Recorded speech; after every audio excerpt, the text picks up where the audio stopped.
I'll start with introducing myself. I'm Leah. I'm a senior marketing major. I'm an ASL minor.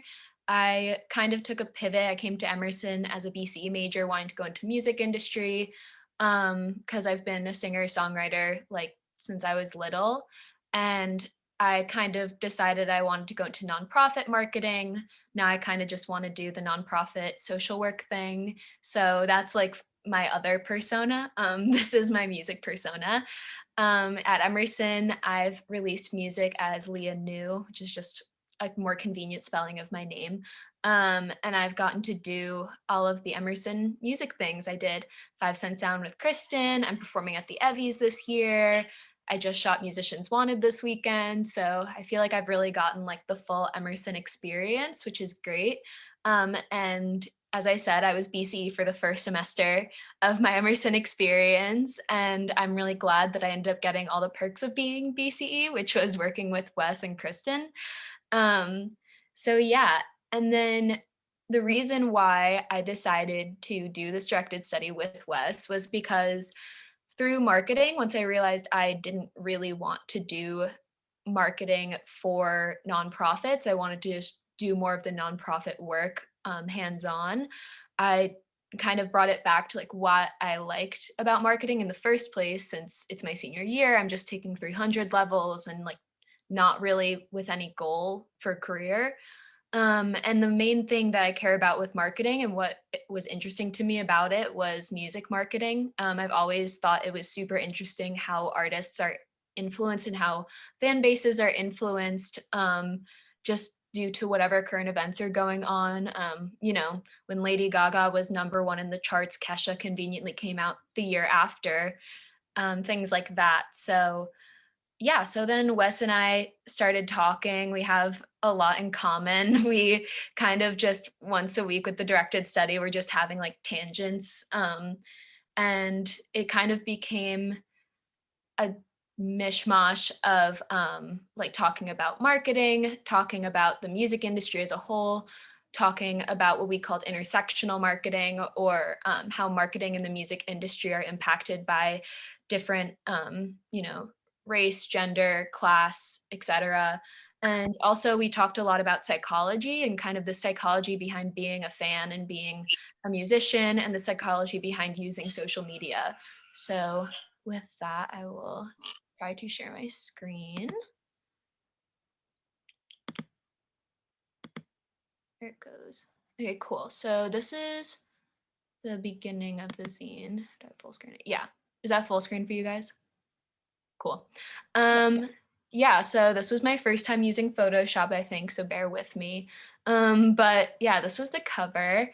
And it started off with kind of introducing what the zine would be for. And it was to answer 3 of our questions that we had at the beginning of the semester, which were how to market yourself with no budget. So as a small musician, could we create a formula that would ensure success with digital marketing? Like, is there a surefire way in 2021 to become successful as a marketer, as a small musician with no budget? And also, is there a formula for going viral? Since that's something that we were also really interested in, like the just how crazy it is to go viral, and could you create going viral? And then also, what is the psychology behind creating a fan or a fan base? So how can you reach out to people in the most effective way possible to get them to have an affinity towards you as an artist, and who you are? So then we went into creating a brand identity, which as a marketing term is kind of what the brand is like to you. So with artists, a bit different than products. Usually with products, a brand identity would include maybe the font they use, the commercials they make, the kind of feeling they give off, their values. You think of Coke and you think of red, you think of like the vintagey font, the vintagey bottles, you think of kind of a family brand because they always advertise themselves as, sharing and love and with family. For artists, we kind of found that although you would first think that it has to do with aesthetics, a brand identity for an artist more so has to do with the ethos and the music for artists. So, with this in the background, it's a little hectic, but you can kind of see some artists that are known to have a really distinct style, like Lady Gaga, Justin Bieber, Nicki Minaj, Kesha, and then later on, they ended up having completely different looks. I think Lady Gaga is like the most, and then there's Kanye up there with like College Dropout. Now he's like Trumpy Kanye. Um, and all of those people, obviously, it was over a long period of time, but all of those people kind of developed different looks, but they always kept their ethos and they kept their music kind of streamlined. It wasn't just a complete 180 of who they were. So you can kind of think of music as something that's closer to who you are and a personal identity rather than an aesthetic identity, which is really nice and creates a lot of room for freedom and growth, which is also always great to hear as an artist. So then a brand persona is similar but opposite to that in the sense that it's an identity that is for your fan.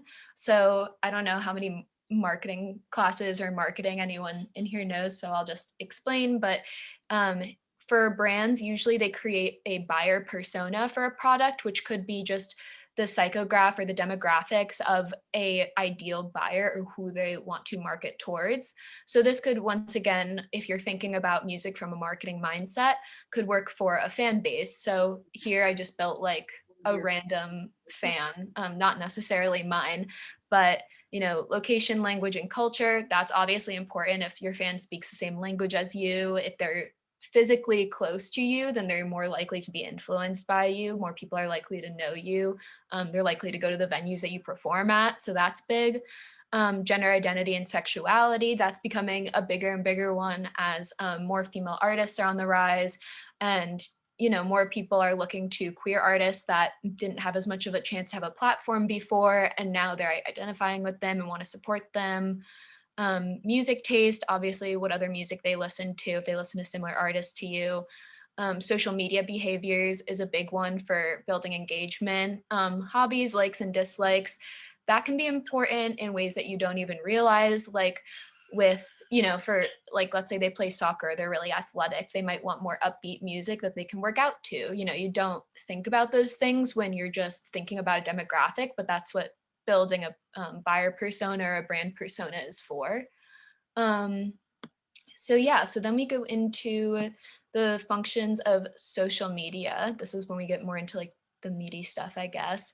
Um, we it's hard to think of social media as just one thing because obviously it's different platforms and different platforms have different functions.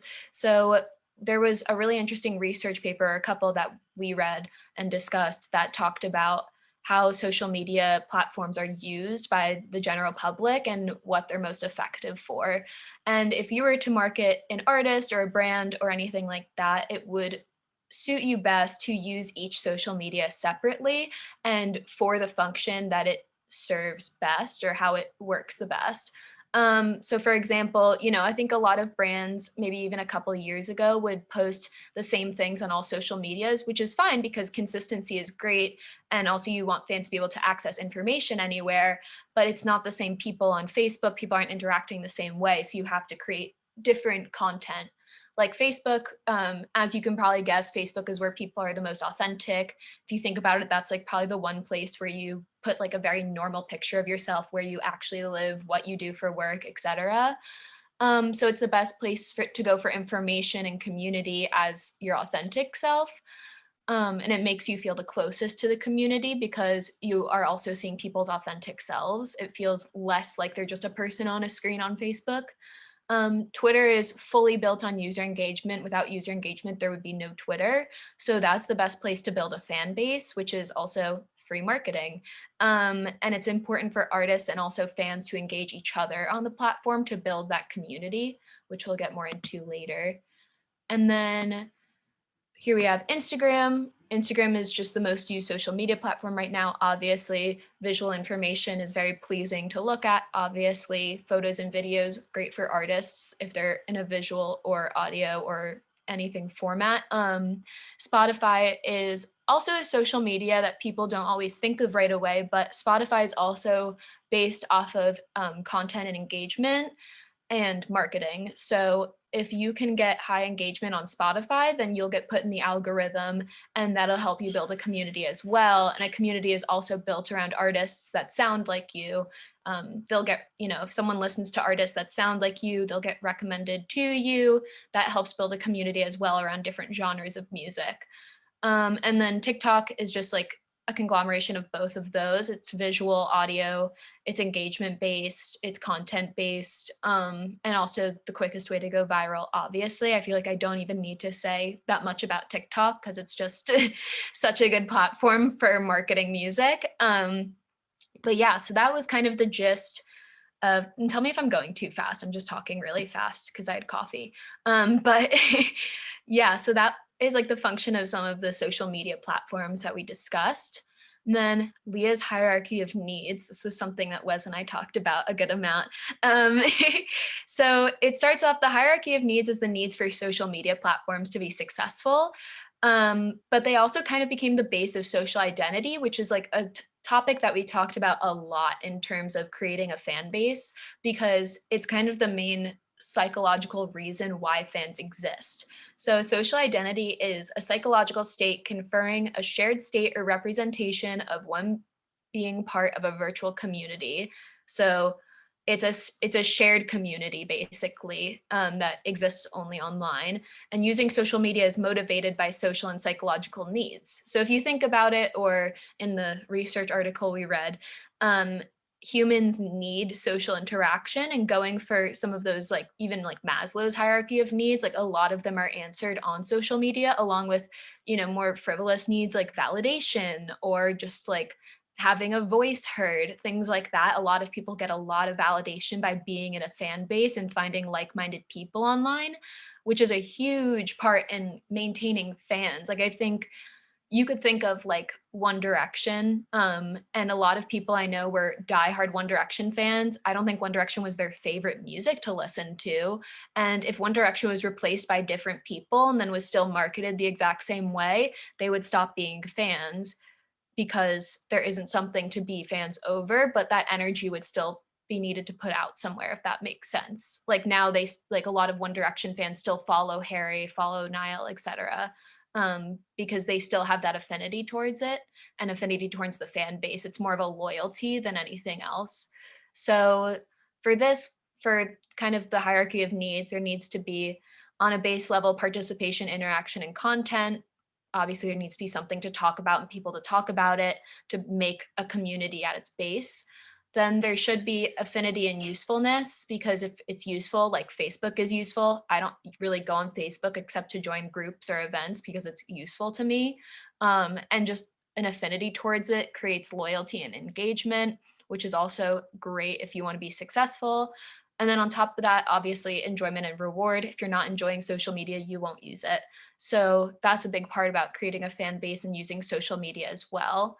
And those are all things to keep in mind when you're using social media for marketing or for engaging with people, is, so what's the basis? What's the interaction and content there?